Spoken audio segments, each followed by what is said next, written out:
न जाने किस मिट्टी के बने होते हैं ये वीर। जान किसी और के खतरे में होती है और सीना ये अपना आगे कर देते हैं।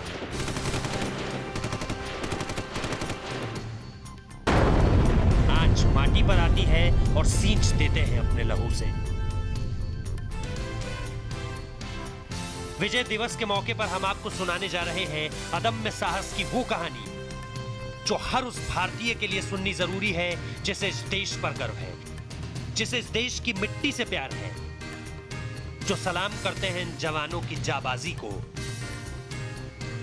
और इसलिए शुरुआत एक ऐसे ही जाबाज से जिसने महज 22 साल की उम्र में सफलता के झंडे उन चोटियों पर गाड़ दिए थे जिन्हें समतल से देखो तो उनकी चोटी देखनी नामुमकिन थी।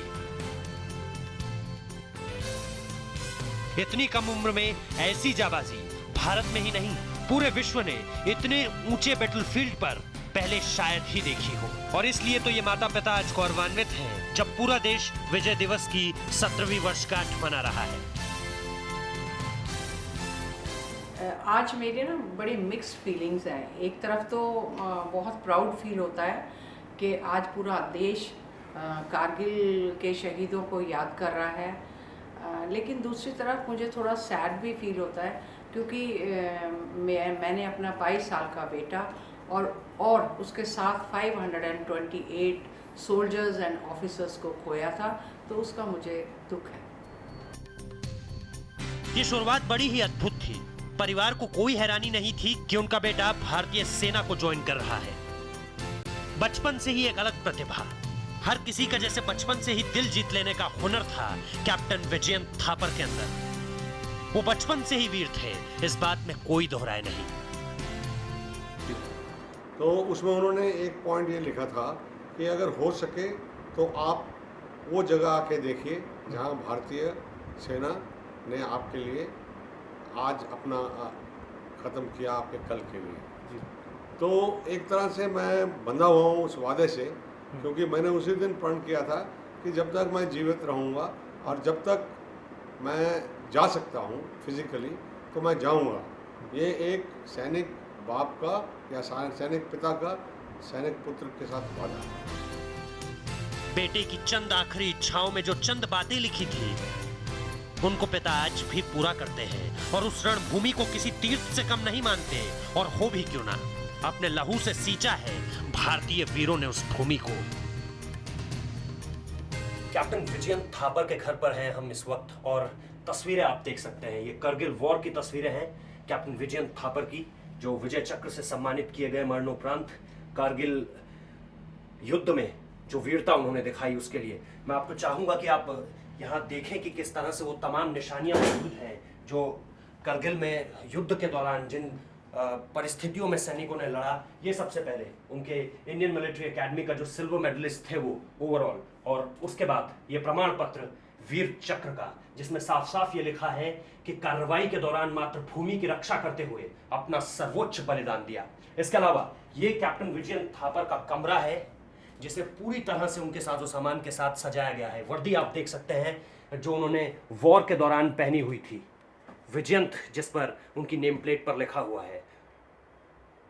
यही जैकेट था जिनको पहनकर वो लड़ रहे थे उस वक्त। और ये मैं दिखाना चाहता हूं कि किस तरह से जो एक लेगेसी चली आ रही है इस परिवार में कि फ्रॉम द टाइम ऑफ जो ब्रिटिश टाइम्स से, और उसके बाद दादाजी, पिताजी, और उसके बाद सबसे आखिर में आप देख सकते हैं कैप्टन विजयंत की तस्वीर को। ये तमाम तस्वीरें इस बात को बताती हैं कि किस तरह से एक जज्बा था परिवार में, सिर्फ कैप्टन विजयंत में ही नहीं बल्कि पूरे परिवार में किस तरह से एक जज्बा था आर्मी को लेकर, देश सेवा को। ये तमाम उनकी ये फाइल्स हैं जिनमें उनकी तस्वीरें कैद हैं। उनके पिताजी ने उन्हें एक कैमरा दिया था जिसमें उन्होंने ये तमाम तस्वीरें कैद की थी। और ये तस्वीर आप देख सकते हैं, ये करगिल का हीरो कैप्टन विजयंत थापर जिसकी तस्वीर आप इस वक्त देख रहे हैं। ये तमाम चीजें जिनको संभाला गया है, उसके बाद ये तमाम चीजें जिसमें हर चीजें उनकी नेम प्लेट से लेकर उनकी घड़ी, वो जो कैसेट उन्होंने रिकॉर्ड कर कर भेजी थी, जो उन्होंने गीत भेजे थे अपने घर में, चश्मा उनका रखा हुआ है, थर्मस उनका रखा हुआ है। और ये मैं दिखाना चाहूंगा आपको, ये जो गोलियां हैं जो पाकिस्तान की तरफ से चली थी, ये वो गोलियां हैं जो भारत की तरफ चली थी पाकिस्तान की तरफ से। और ये आप देख सकते हैं, ये शेल्स और उसके साथ साथ तमाम ये चीज़ें जो वहाँ पर करगिल से जुटाई गई हैं और एक याद बनाकर रखी गई हैं कैप्टन विजयन थापर के। ये तमाम उस वक्त की तस्वीरें जब वो सेना में थे। महज 6 महीने का उनका ये करियर रहा, क्योंकि दिसंबर में उनकी ज्वाइनिंग हुई थी और उसके बाद किस तरह से जो है मई में कारगिल वॉर शुरू हुआ। ये मैं आपको बताऊं कि डॉक्टर मधु चतुर्वेदी ने उनके खत को जोड़कर एक कविता जो लिखी थी और उसका इसमें जिक्र है। ये भी संभव है जब तक मिले पत्र ये, मैं सितारों में छिपकर निहारूं तुम्हें, मेरे अक्षर छुएं जब तुम्हारे नयन, मैं हवाओं में घुलकर पुकारूं तुम्हें। दरअसल उन्होंने अपने पत्र में ही इस बात का जिक्र कर दिया था कि जो अगला मिशन है वो कितना खतरनाक होने वाला है। और सबसे आखिर में मैं आपको वो दिखाना चाहूंगा कि जब उनकी दादी जी ने वो सम्मान लिया था राष्ट्रपति से, उस वक्त वीर चक्र उनकी दादी जी ने लिया था, जो वीरता उन्होंने दिखाई उस वक्त, जो सम्मान उन्हें दिया गया वीर चक्र के रूप में, और उनकी दादी जी ने किस तरह से उस वक्त वो लिया था। और सबसे आखिर में वो तस्वीर जो आपने कई बार देखी होगी, लेकिन उस तस्वीर के ऊपर जो वो वीर चक्र है, जो अदम्य साहस को दर्शाता है, जो दिखाता है कि किस तरह से विजयन थापर ने उस वक्त उनका जज्बा रहा होगा जब उन्होंने कहा अपने सीनियर कमांडिंग ऑफिसर को कि नहीं, मैं इन्हें छोड़कर नहीं जाने दूंगा। तो ये सब बताता है अपने आप में, ये सारे किस्से अपने आप में बताते हैं। ये चक्र, ये जो तमाम उन्हें अवार्ड्स मिले, जो एक शुरुआत से ही शुरू हो गया था, IMA से शुरू हो गया था जहां उन्होंने सिल्वर मेडल जीता, ये सारी चीजें ये बताती हैं कि वो जज्बा उनके अंदर था। उनके परिवार से बात करने के बाद ये पता चलता है कि वो कोई साधारण बालक नहीं थे जो आम चीजों पर अपना समय व्यस्त करें, जो आम चीजों पर जिद करें, बल्कि एक ऐसा वीर जो मातृभूमि पर न्यौछावर हो जाना चाहता था और परिवार से इस तरह की जो पालन पोषण हुआ था, जो लेगेसी में एक तरह से आया था कि देश के लिए कुछ करना है। और महज 22 साल की उम्र में जब आमतौर पर बच्चे अपनी जिंदगी के फैसले नहीं ले पाते, ऐसे समय में कैप्टन विजयन थापर ने जो किया है उसे नेशनल वॉइस का सलाम है।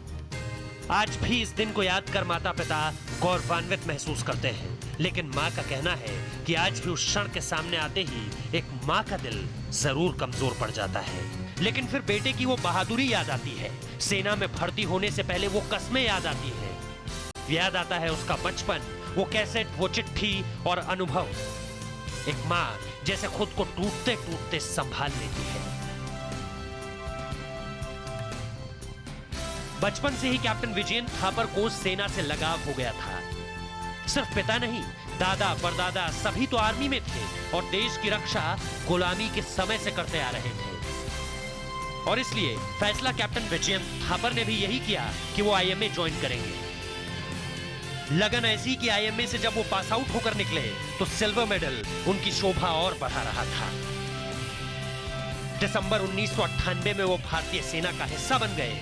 मां की आंखों में उस वक्त भी गर्व था, आज भी गर्व है। एक्चुअली जब कारगिल वॉर ऑन था और कारगिल जाने से पहले हमको कोई पता नहीं था कि विजयन जो है वो कारगिल जा रहा है। हमको फर्स्ट टाइम तब पता चला जब पहली विक्ट्री जो थी वो तोलोलिंग की विक्ट्री थी, जो एक हिस्टोरिकल विक्ट्री थी। तो वहाँ से तब पता चला जब हमने न्यूज़पेपर्स में पढ़ा कि 2 राजपूताना राइफल्स ने उसको तोलोलिंग को जीता है। और जब वो न्यूज़पेपर में आया तभी हमें पता चला। उससे पहले हमें उस टेलीकम्युनिकेशन का तो कोई सवाल ही नहीं था, कोई कम्युनिकेशन नहीं था। आज भी माँ हर उस चोटी से वाकिफ है, हर उस पहाड़ी से वाकिफ है जहां उनके बेटे ने दुश्मनों के दांत खट्टे किए थे। आज भी उन्हें हर तस्वीर याद है, विजयन से जुड़ी हर चीज के बारे में वो जानती है। ये वर्दी, ये मेडल, ये तमाम चीजें जो उनसे जुड़ी है। एक माँ से सुनिए उनकी कहानी। जब खबर आई कि विजयन वीर गति को प्राप्त हुए तो पूरा शहर मानो उमड़ पड़ा था इस घर पर। लाखों लोग जमा थे, पूरा का पूरा शहर बंद था, स्कूल बंद थे। हर कोई जैसे अपना अंतिम सलाम इस वीर तक पहुंचाना चाहता था, अपने इलाके के इस वीर के आखिरी दर्शन में जुटना चाहता था। ये कोई आम बात नहीं थी और इसलिए तो उनकी वीरता के लिए, अदम्य साहस के लिए, सीमा पर अपने कर्तव्य पथ पर बने रहने के लिए उन्हें मरणोपरांत वीर चक्र दिया गया।